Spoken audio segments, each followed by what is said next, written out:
wassalatu wassalamu ala asrafil anbiya'i wal mursalin wa ala alihi wa sahbihi ajma'in.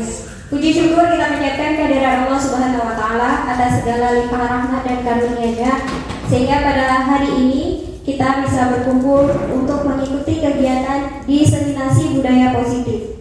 Salawat dan salam kepada junjungan kita Nabi Muhammad SAW yang telah membawa umatnya dari alam jahiliyah ke alam yang penuh dengan ilmu pengetahuan dan penuh dengan kecanggihan teknologi seperti yang kita rasakan saat ini.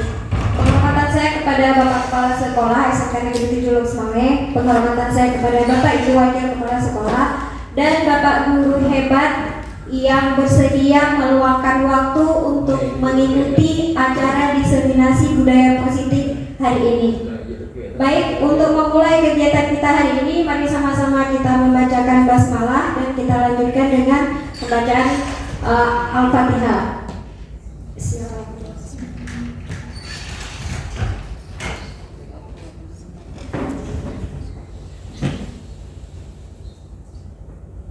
Amin, amin ya rabbal alamin. Baik Bapak Ibu, hari ini kami akan mencoba untuk melakukan diseminasi atau melakukan penimbasan terhadap materi di kegiatan CGP atau calon guru penggerak angkatan 11 yang telah kami ikuti di modul 1.4 yaitu tentang budaya positif. Saya Pak Feris, CGP angkatan 11 Kota Lux Mame dan juga bersama Ibu Fitriah Hanum akan melakukan diseminasi budaya positif, dan untuk sesi pertama mungkin akan disampaikan oleh Ibu Fitriah Hanum dan sesi kedua nanti akan saya sampaikan sendiri. Dan di sini ada pun kegiatan yang akan kita diskusikan.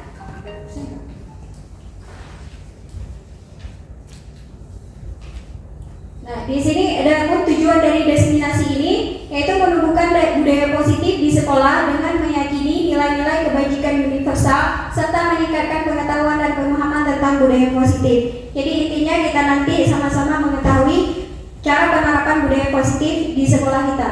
Kemudian menciptakan murid yang merdeka dan disiplin diri yang kuat serta terbentuknya motivasi intrinsik yaitu motivasi yang berasal dari dalam diri siswa itu pada murid dengan penerapan keyakinan kelas. Jadi melalui keyakinan kelas nanti akan terbentuk motivasi yang berasal dari diri siswa, bukan dari luar dan bukan pengaruh dari yang lain. Di sini sedikit nanti ya. Oke, nggak apa-apa, kita lanjut speaking aja, nanti dilanjut sama Bu Anu. Jadi untuk menyatukan pemahaman kita, menyatukan konsentrasi kita, saya akan melakukan ice breaking sebentar, yaitu tentang clue ya. Clue-nya adalah tiang bendera itu lurus. Clue-nya tiang bendera itu lurus. Paham ya, clue-nya tiang bendera itu lurus. Jadi kopi itu 3. Dasi itu 2, teh itu berapa? 1, teh 2. Saya ulang ya. Clue-nya adalah tiang bendera itu lurus. Kopi itu 3. Kopi itu 3. Dasi itu 2. Teh itu berapa? 2. Teh 2. Bisa dijelaskan teh 2 kenapa? Ya, karena kan clue kita lurus. Jadi yang lurus itu T1, di H1. Iya, betul. Memang sudah menyatu berarti ya konsentrasi di sini. Udah, saya akan lanjutkan kembali dan untuk selanjutnya akan saya serahkan sama Ibu Fitriah Hanum untuk menyampaikan sesi pertama. Kepada Ibu Fitriah Hanum, dipersilakan.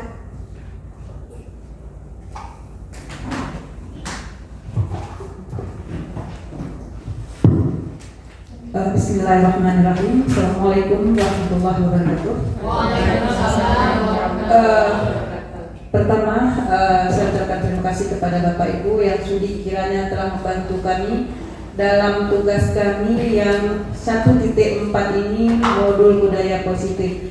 Jadi kami ada masih beberapa modul lagi, sekitar 4 atau 5 lagi modul ke depannya yang membutuhkan juga spirit dari Bapak Ibu, dukungan dari Bapak Ibu, dan sekaligus semangat yang kami butuhkan dari Bapak Ibu mendukung kami untuk kiranya kami selesai melaksanakan tugas ini. Di sini kami berdua tidak menggurui Bapak Ibu, tidak mengajar Bapak Ibu, kami hanya cuma berbagi. Karena apa? Teori yang berada di sini yang kami rasakan apabila kita melihat di kenyataan di sekolah kita sangat berbeda. Ini adalah teori dari Ki Hajar Dewantara. Jadi kalau kita terapkan sekarang materi Ki Hajar Dewantara dengan filosofi beliau yang telah ciptakan dari dulu, entah berapa abad yang lalu, apabila kita ciptakan atau kita gunakan sekarang, cukuplah berbeda. Karena apa? Karena pada masa dulu itu, pada masa Ki Hajar Dewantara, guru itu adalah sangat disanjung, sangat dipuji, sangat dihormati. Sekarang bagaimana? Guru itu bahkan di luar dari perkiraan filosofi yang ada di Ki Hajar Dewantara. Dari filosofi itu beliau mengatakan salah satunya yang perlu kita ingat adalah kita menghambakan siswa. Itu titik beratnya. Di mana kita menghambakan siswa bukan berarti kita menyembah siswa, bukan berarti kita memuja-muja siswa di sini. Ini titik beratnya, tetapi bagaimana kita mengakui keberadaan siswa itu sesuai dengan kodratnya, kodrat yang dia miliki. Apa dia kodratnya? Minat, bakat itu semua kita harus arahkan sesuai yang dia miliki. Jadi di sini kami mencoba berbagi apa yang telah kami dapatkan di situ. Kami di sini belajar secara mandiri. Kami belajar mandiri, cuman didampingi oleh fasilitator kami cuma 2 kali dalam seminggu. Jadi apabila kami di sini ada kekurangan atau Bapak Ibu yang lebih mendalami, kita bisa sharing-sharing saja. Baik Bapak Ibu, di sini di depan Bapak Ibu ada yang namanya budaya positif. Budaya positif itu adalah nilai-nilai kebiasaan positif yang di sekolah yang berpihak pada murid, tujuan agar siswa dapat tumbuh kembang menjadi pribadi yang religius, mandiri, kritis, penuh hormat dan tanggung jawab sesuai dengan filosofi pelajar Pancasila. Kalau kita lihat dari sini, materi mereka atau teori-teori di sini cukup bagus memang. Itu kita akui. Tapi penerapan di lapangan susahnya minta ampun. Kita sama-sama di sini akan menerapkan seperti itu. Pernah satu kesempatan dari fasilitator saya dari Kalimantan, beliau mengajar di SD dan beliau punya mahasiswa juga seperti kami yang sekolahnya STM juga seperti kita dan siswanya super bandel juga. Beliau mengatakan dengan beliau menerapkan seperti kepribadian mandiri, religius dan segala macam, 98% siswanya bisa berubah dengan cara apa yang telah mereka terapkan di sini.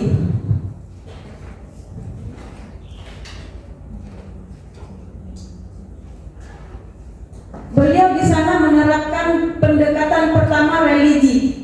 Kita mendengar kalau Kalimantan itu kota sampit, kota yang selalu penyelesaiannya itu masalah dengan celurit, dengan kekerasan.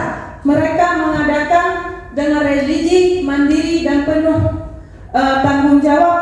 Insya Allah beliau mengatakan sampai sekarang siswanya sudah berubah walaupun masih ada beberapa. Yang namanya kerikil dalam pendidikan tidak bisa berubah seluruhnya. Paling enggak 98% siswanya sudah berubah.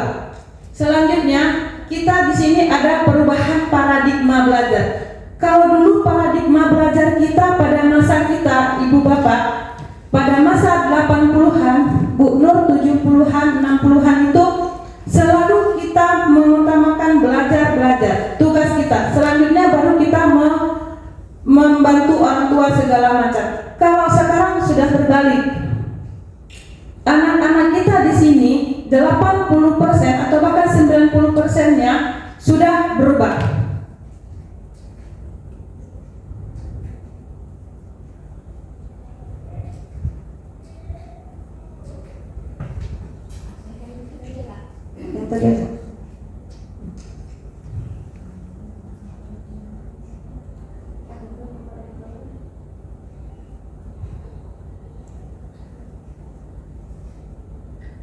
Bapak Ibu, di sini kita ada disiplin positif. Apa bedanya hukuman dengan disiplin positif? Kita selama ini selalu menerapkan disiplin, anak-anak kita disiplin, datang tepat waktu, baju teratur, mengerjakan tugas segala macam. Apa bedanya di sini? Apa bedanya Bapak Ibu? Apa bedanya Bapak Ibu? Disiplin, ya silakan Bunda. Yang Ibu tanyakan tadi disiplin Dan hukuman. Beda Bu, jauh sekali beda. Disiplin anak-anak itu kita bimbing, kita latih dia untuk selalu konsisten dengan peraturan yang ada. Kalau hukuman itu adalah sebuah punishment yang kita berikan apabila dia melanggar aturan. Terima kasih Bu atas pendapatnya. Tadi kalau disiplin itu peraturan yang telah disepakati, ya seperti itu Bu Dara. Ya betul Bu Dara. Kalau disiplin itu sepakatan, sesuatu keyakinan yang telah kita sepakati, yang dikerjakan bersama, itu namanya disiplin. Kalau hukuman, siswa ini melanggar, dia menerima hukuman itu dengan berat. Tetapi kalau dia melanggar dari disiplin, itu namanya sudah konsekuensi. Dan siswa menerima disiplin, hukuman dari disiplin ini, dia tidak ada sakit hati seperti itu. Bedanya disiplin sama hukuman. Selanjutnya ada motivasi perilaku siswa. Kalau motivasi ini kita melihat siswa seperti apa, perilakunya seperti apa, kita ikutin alur dia. Seperti dikatakan ke Hadir Dewantara, kita ikutin aja, alur aja kita ikutin. Kita tidak boleh memaksa. Selama ini saya sendiri saja selalu memaksa siswa. Pada dasarnya di sini kita tidak boleh memaksa siswa. Itu yang dituntut di Ki Hajar Dewantara. Selanjutnya kebutuhan dasar manusia. Kebutuhan dasar manusia itu kalau dilihat kan ada kebutuhan pokok, kebutuhan primer, terus kebutuhan sekunder. Itu yang dikatakan kebutuhan dari siswa. Selanjutnya disiplin positif seperti saya bilang tadi, kebiasaan-kebiasaan yang mencakup sikap, perilaku maupun tutur kata. Itu yang kita laksanakan setiap hari. Kita selalu membuat siswa kita yang di sini kita terapkan dengan kata 5S. Salam, senyum, sapa. Itu selalu. Bagaimanapun salam, senyum, sapa itu perlu ditingkatkan dalam pendidikan kita. Sebagaimana tujuan dari pendidikan, yaitu menciptakan peserta didik yang memiliki disiplin sehingga mereka berperilaku mengacu pada nilai-nilai kebijakan yang universal, motivasi dalam diri menuju perubahan perilaku yang lebih baik. Seperti saya bilang tadi, siswa itu punya bakat, punya minat. Minat itu sudah ada pada dirinya sendiri. Kita guru cuma mengarahkannya saja, ke arah mana dia perginya, ke arah mana dia tujuannya. Selanjutnya, sebelum kita masukkan di sini, saya melihat motivasi yang selama ini selalu kami gadang-gadangkan dalam kami pertemuan yang dikatakan oleh Jim Gesser, yang mengatakan motivasi perilaku itu ada 3. Untuk menghindari ketidaknyamanan atau hukum, seperti saya bilang tadi, semua hukum itu menyakitkan. Semua hukum itu menyakitkan. Yang namanya disiplin itu walaupun kita menghukum tidak menyakitkan. Itu perbedaannya. Selanjutnya untuk menciptakan imbalan. Kalau ini kena diri sendiri kita dari dalam intern, kalau ini kita dari ekstern. Dan yang perlu kita tekankan di sini adalah ini, untuk menjadi orang yang mereka inginkan dan menghargai diri sendiri dengan nilai-nilai dan kepercayaan. Kita sekali-sekali menemukan siswa yang mempunyai bakat, minat, yang mereka punya ini dengan nilai-nilai kepercayaan yang cukup kita bina selama ini. Ini yang perlu kita tingkatkan untuk siswa kita selanjutnya. Untuk mengetes konsentrasi kita, saya di sini selalu diterapkan sama fasilitator Bu Fatimah Barkat satu metode yang di sini beliau mengatakan, katakan satu kata yang tidak pernah tertinggal. Coba Bapak Ibu renungi kata-kata ini. Setelah ini Bapak Ibu boleh tunjuk tangan apa yang saya katakan. Tidak boleh ada yang tertinggal. Kuncinya tidak boleh ada yang tertinggal. Saya mengatakan orang ketiga adalah, ini untuk menentukan keyakinan kelas ini. Di sini kata kuncinya tidak boleh ada yang tertinggal. Orang ketiga adalah, orang ketiga adalah, bukan itu Bunda. Kata kuncinya tidak boleh ada yang tertinggal. Orang ketiga adalah, ada lagi. Kata kuncinya adalah tidak boleh ada yang tertinggal. Orang ketiga adalah Anda. salah. Kata kuncinya adalah tidak boleh ada yang tertinggal. Orang ketiga adalah, kata kuncinya pertama Ibu Bapak ini. Mereka masih salah? Pelakon. Ada apa? Tidak, salah. Jadi di sini kata kuncinya tidak boleh ada kata yang tertinggal. Orang ketiga adalah Kita semua. salah. Jadi kata kuncinya kalau saya mengatakan tidak boleh ada kata tertinggal, orang ketiga adalah, Bapak akan mengucapkan orang ketiga siapa? Bu Marheliska. Orang ketiga adalah Bu Risna kan? Jadi Bapak mengulang kata-kata saya, orang ketiga adalah. Jadi waktu saya mengatakan kata kuncinya adalah tidak boleh ada kata yang tertinggal. Orang ketiga adalah. Orang ketiga adalah. Bapak, Ibu ulang lagi. Orang ketiga adalah. Iya, Ibu sebutkan nama siswanya. Oh, seperti itu kan? Jadi kata kuncinya yang diingat. Orang ketiga adalah Roma Irama. Iya, betul itu. Ini. Ya. Baik Bapak Ibu, ternyata kita tertipu juga, kami juga tertipu pada dasarnya waktu beliau mengatakan. Baik Bapak Ibu, kita kembali lagi kepada keyakinan kelas. Bagaimana kita menerapkan keyakinan kelas ini? Apa itu keyakinan kelas Bapak Ibu? Kesepakatan kelas. Kesepakatan kelas. Iya betul Pak Musafa. Ada lagi? Jadi Bapak Ibu, keyakinan kelas ini pada dasarnya adalah peraturan kelas. Peraturan kelas yang kita yakini, kita buat bersama waktu kita masuk di hari pertama. Makanya kenapa sekolah lain atau kelas-kelas lain di sini disiplinnya bagus di kelas. Beliau pasti menerapkan keyakinan kelas ini. Keyakinan adalah peraturan kelas. Datang 7.30. Apabila 7.30 itu tidak datang, maka kita akan kenakan disiplin positif.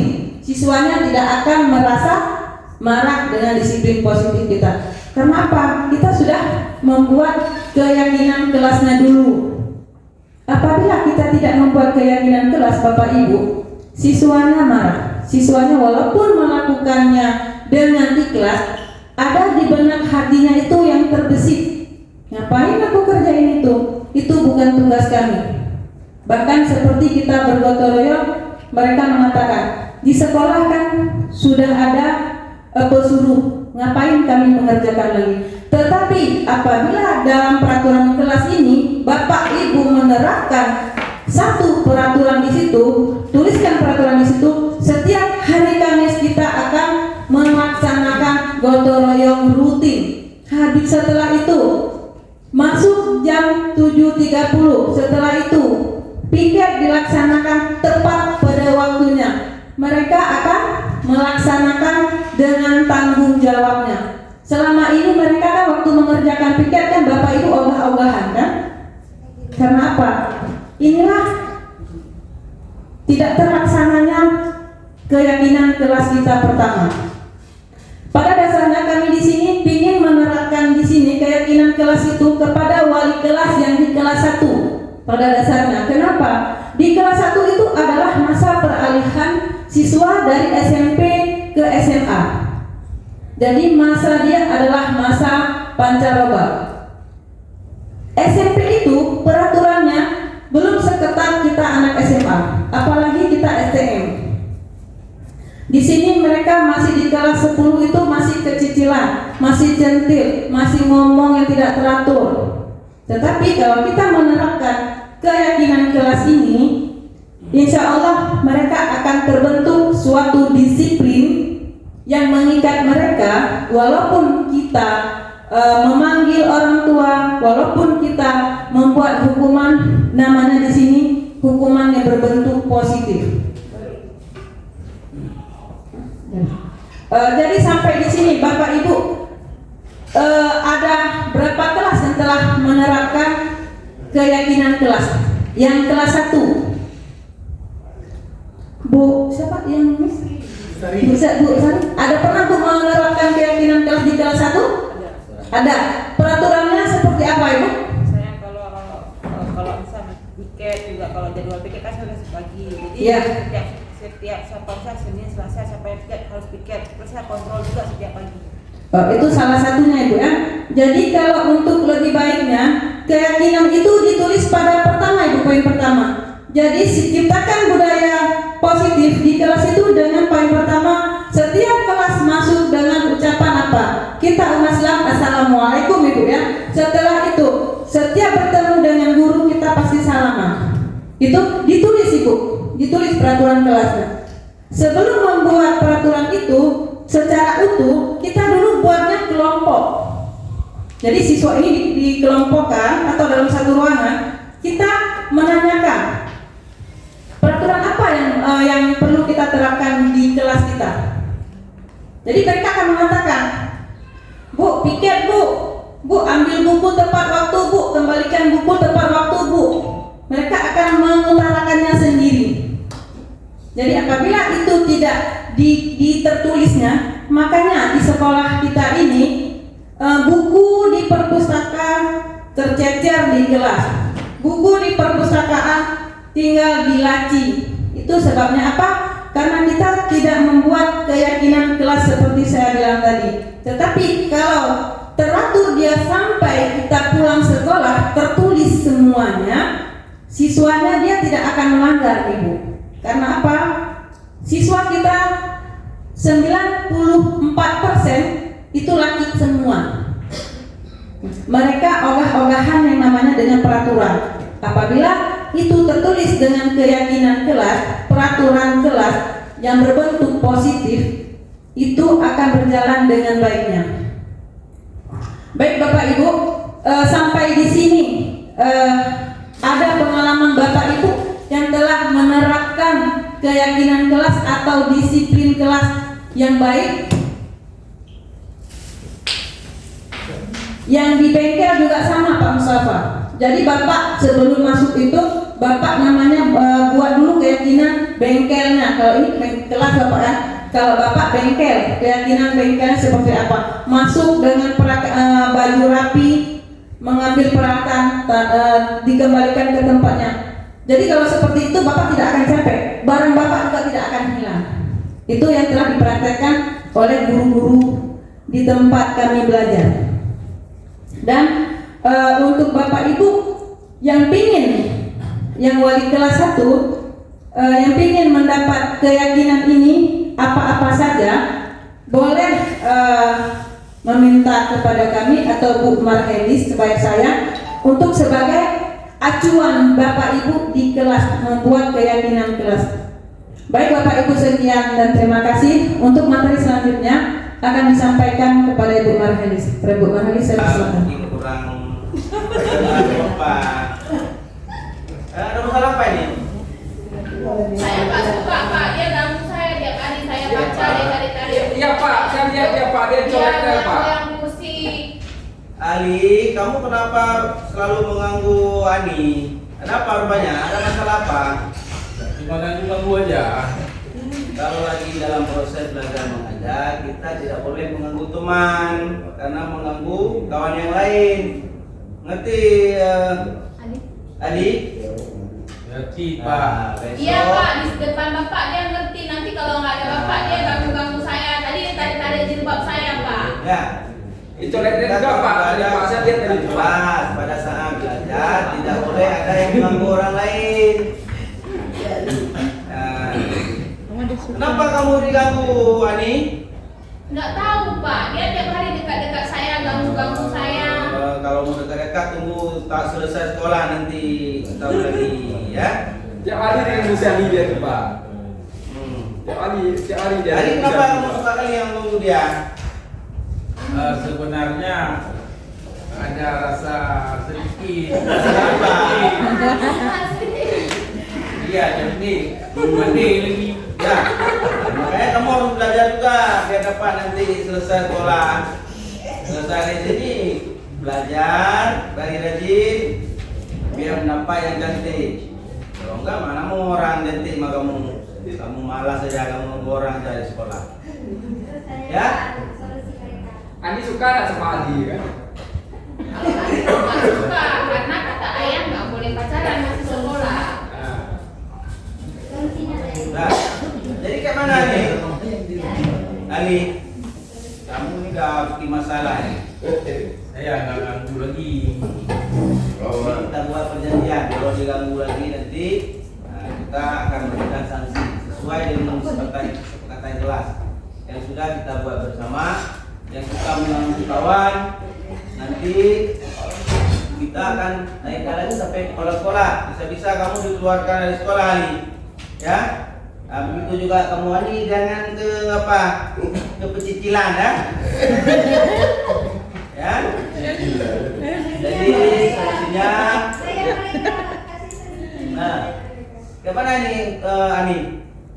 Coba bro, kamu kayak mana? Supaya Saya pindah duduk aja Pak ke depan. Saya nggak mau dekat-dekat bangku saya sama si Ali lagi. Dia tarik-tarik jilbab karena dia duduk di belakang saya. Oh, jadi solusinya pindah ya? Kamu minta pindah ke depan? Iya Pak. Jadi Ali, kamu kayak mana? Saya nggak pindah duduk di belakang aja. Tapi nggak ganggu lagi. Nah, jadi udah ada solusinya. Ani pindah ke depan, Ali duduk di tempat biasa di belakang. Jadi hari ini jangan terulang kembali, ya? Nah, jangan terulang kembali. Kamu Ali nakal kamu selama ini. Suka kali kamu cewek. Ya. Nakal. Kalau sudah saya suruh kamu, nah, itu merundungi, ya?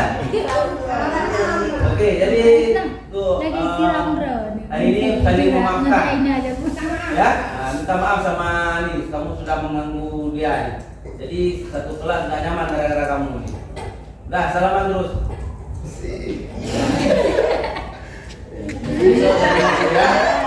Besok jangan ganggu lagi ya. Ya.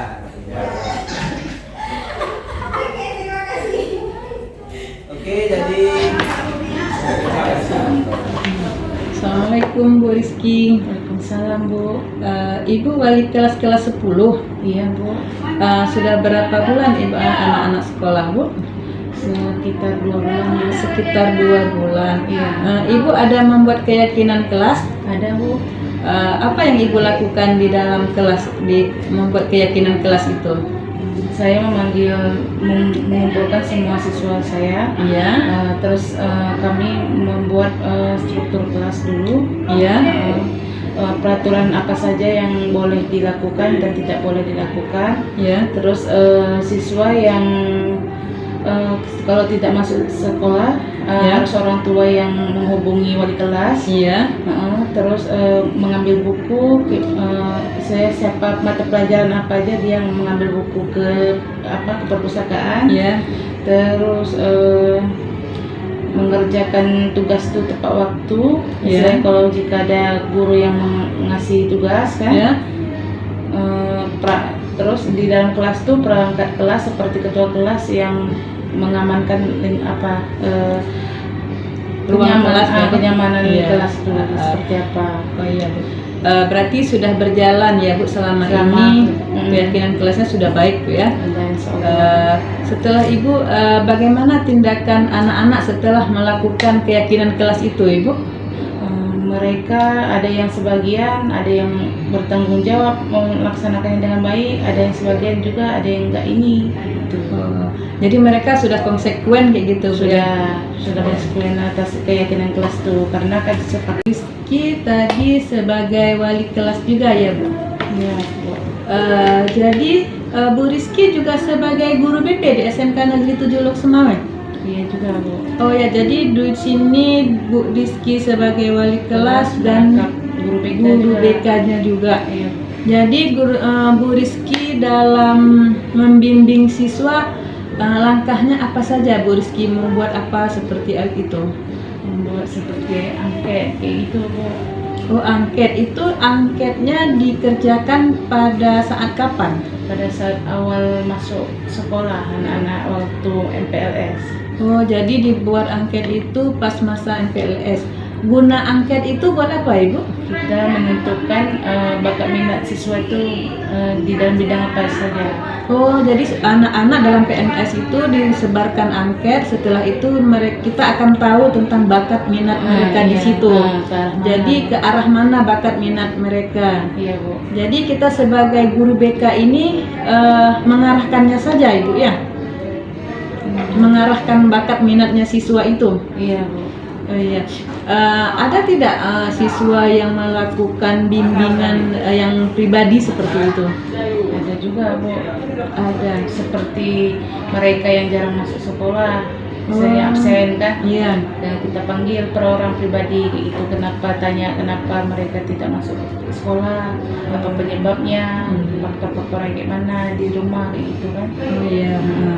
Setelah itu Ibu dalam menyelesaikan tugas sebagai guru BK-nya, siapa saja yang Ibu libatkan di dalam permasalahan itu?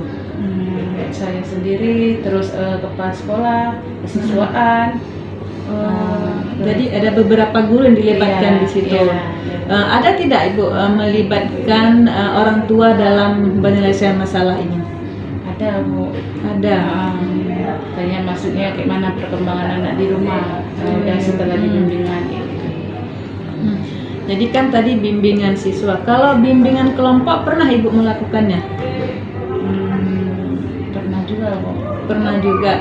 Jadi bimbingan kelompok itu Ibu lakukan tentang bimbingan yang namanya bimbingan sosial ya? Iya. Itu materinya tentang apa Ibu? Katanya apa saja Ibu? Masalah perundungan Bu. Masalah macam bully. Macam bully. Macam bully. Jadi tindakan yang diambil dari bully itu? Saya kan mereka kan per kelompok ini kan mau buat geng kayak gitu kan. Jadi kan misalnya ada anak diolok-olok kayak gitu, orang tuh ngejek-ngejek nama orang tua, ngejek fisik bisa juga kayak gitu. Itu bully yang dalam hal kecil Ibu ya? Iya. Ada yang juga mereka bisa juga fisiknya, dia pengen juga kadang mau di kelas tuh kan? Iya. Ibu setelah mendapatkan bimbingan kelompok itu untuk tindak lanjutnya seperti apa? Bu Rizky setelah membuat kelompok tentang bully, tindak lanjut yang diambil dari hasil kelompok itu seperti apa Ibu? Saya membuat keyakinan sama mereka bahwasanya setiap manusia itu punya kekurangan. Oh iya. Jadi mereka itu tidak boleh istilahnya membuli satu sama lain antara kawannya kan. Misalnya satu sekolah itu dianggap saudara semua. Oh, sudah bersaudara. Jadi di sini juga terjadi bully hal-hal yang kecil karena kita anak SMK Bu Rizky ya. Jadi Bu Rizky diterima dengan memberi keyakinan itu kepada siswanya? Diterima Bu, mereka mengerti apa yang saya maksud istilahnya. Oh iya, mereka mengerti akan kelebihan dan kekurangan tadi Bu Rizky bilang ya. Untuk home visit pernah Ibu Rizky melakukannya? Ada juga sebagian Bu. Ada Ibu melakukan home visit. Melakukan home visit itu bagaimana orang tuanya menerima kita di rumah kayak gitu Bu Rizky datang? Menerima terima baik Bu, bagus orang tua yang nanggapi kita kayak gitu. Jadi mereka terima akan kita datang ke situ. Habis itu ada nggak kerjasama sama mereka kita setelah Ibu Rizky datang ke rumah? ada menanyakan gimana perkembangan siswa itu tersebut. Oh iya, berarti ada timbal baliknya Iya, sama orang di sini tuanya, sama orang iya. tuanya. Di situ berarti Bu Rizky telah menerapkan keyakinan ya, Iya. keyakinan kepada siswa ya juga ya, keyakinan kepada wali Orang tua, murid ya, iya. iya, untuk kemajuan anak ini Iya. tadi ya.